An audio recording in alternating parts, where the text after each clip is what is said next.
लगातार बात चल रही है कि इस छात्रों के आंदोलन से सरकार कैसे निपटेगी। पॉलिटिकल पार्टीज भी इसमें खुलकर के शामिल हो गई हैं और आज पार्लियामेंट में भी आपने देखा कि सरकार की और कांग्रेस पार्टी और अखिलेश यादव उनके पीछे भी कुछ तू मैं में हुई। सरकार ने कहा चर्चा के लिए तैयार है। एक बड़ी खबर आपको लेकिन इस बीच में बता रहा हूं, कांग्रेस पार्टी धर्मेंद्र प्रधान का इस्तीफा मांग रही है, लेकिन इस मुद्दे को लेकर समाजवादी पार्टी और कांग्रेस के बीच में अब मतभेद सामने आ रहे हैं। धर्मेंद्र प्रधान के इस्तीफे को लेकर सपा का रुख नरम है। खबर ये मिली है कि अखिलेश यादव स्पीकर ओम बिरला से मिले हैं और उन्होंने कहा है कि हम संसद में नीट पर चर्चा चाहते हैं, आप चर्चा करा दीजिए। धर्मेंद्र प्रधान के इस्तीफे पर हम अड़े हुए नहीं, हम एडमेंट नहीं हैं और कांग्रेस पार्टी हालांकि धर्मेंद्र प्रधान के इस्तीफे पर अड़ी हुई है। तो ये एक बड़े इशू पर डाइवर्जेंस आपको दिखाई दे रहा है दोनों के रुख में। हालांकि कल तक तो आपने देखा था कि अखिलेश यादव पूरी तरह साथ थे। वो राहुल गांधी के प्रदर्शन में पीएम हाउस के बाहर भी गए थे, उनको भी धक्के लगे थे, उनको भी डिटेन किया गया था। लेकिन अब खबर ये आ रही है कि सपा आज पार्लियामेंट में भी शुरुआत में गौर कीजिएगा, वो बयान मैंने 1 बजे आपको सुनाया था। इधर से किसी वेणुगोपाल को बोलने का मौका मिला, उन्होंने कहा हम चर्चा चाहते हैं। उधर से रिजू जी खड़े हुए, उन्होंने कहा हम भी चर्चा करा देंगे, हमको नियम बताइए किस हम नियम तय करेंगे उसमें कराएंगे। इसके बाद स्पीकर साहब ने कंक्लूड करने लगे तो अखिलेश जी बड़े गुस्से में खड़े हुए, बोले आपने इनसे बुलवा दिया, इनसे बुलवा दिया। हम ये केवल एक पार्टी का मामला नहीं है, ये सारे देश का मामला है, हमें भी बोलने का मौका चाहिए। आपने हमें बोलने का मौका क्यों नहीं दिया? क्या कोई समझौता करा दिया आपने दोनों के बीच में? स्पीकर से कहा ये अखिलेश यादव ने, क्या कांग्रेस और भाजपा के बीच में कोई समझौता हो गया कि ये दोनों आपस में बात कर लेंगे और मैटर सॉल्व हो जाएगा? ऐसे नहीं होगा। वो नाराज हो गए और उसके बाद अब ये खबर आ रही है कि वो स्पीकर से भी मिले हैं और किरण रिजिजू हाउस में बोल रहे हैं अभी। तैयार है, लेकिन चर्चा कैसे हो इसका एक निर्णय चेयरमैनशिप का अध्यक्षता में सबसे मिलकर के बात करके हम तय कर सकते हैं। लेकिन अगर वो चर्चा नहीं कराने के लिए, व्यवधान डालने के लिए बहाना बनाते हैं और वो कंडीशन लगाते हैं, ये तो ठीक बात नहीं है।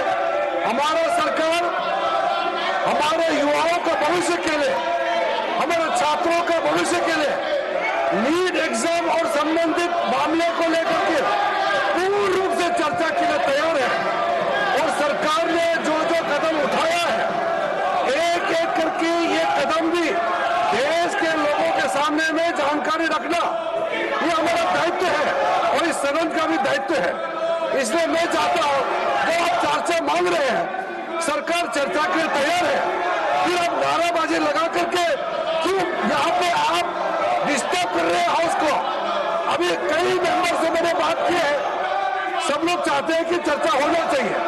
मैं कांग्रेस पार्टी को कहना चाहता हूँ, आप चर्चा का मांग करते हैं और फिर नारेबाजी लगा करके आप पूरा सदन को डिस्टर्ब करते हैं, ये ठीक बात नहीं है। इसलिए मैं फिर आगे कहना चाहता हूँ सभापति महोदय आपके माध्यम से कि जैसे अपोजिशन पार्टी ने मांग किया है, जैसे सरकार चाहते हैं, हम मिलकर के समय तय करें, नियम हम जैसे चेयर से रूलिंग देंगे मानने के तैयार है और कितना लंबा चर्चा करना है जैसे चेयर से तय करेंगे, हम 100% सरकार तैयार है चर्चा के। माननीय लीडर ऑफ द हाउस, माननीय उपसभापति जी, ये जो इंडी अलायंस गठबंधन है इसका व्यवहार बहुत ही गैर जिम्मेदाराना व्यवहार है, गैर जिम्मेदाराना। और यह प्रजातांत्रिक विरोधी गतिविधि साफ साफ संसद में दिख रही है। संसद की मर्यादाओं को तार तार करके ये प्रजातांत्रिक मूल्यों का हनन कर रहे हैं। अभी अभी हमारे पार्लियामेंट्री अफेयर्स मिनिस्टर किरण रिजिजू जी ने बहुत स्पष्ट शब्दों में कहा है कि सरकार हर मुद्दे पर चर्चा करने के लिए तैयार है और इसके साथ साथ नीट में पेपर लीक और उससे निकलने वाली सारी गतिविधियों पर भी हमारी सरकार चर्चा करने के लिए तैयार है।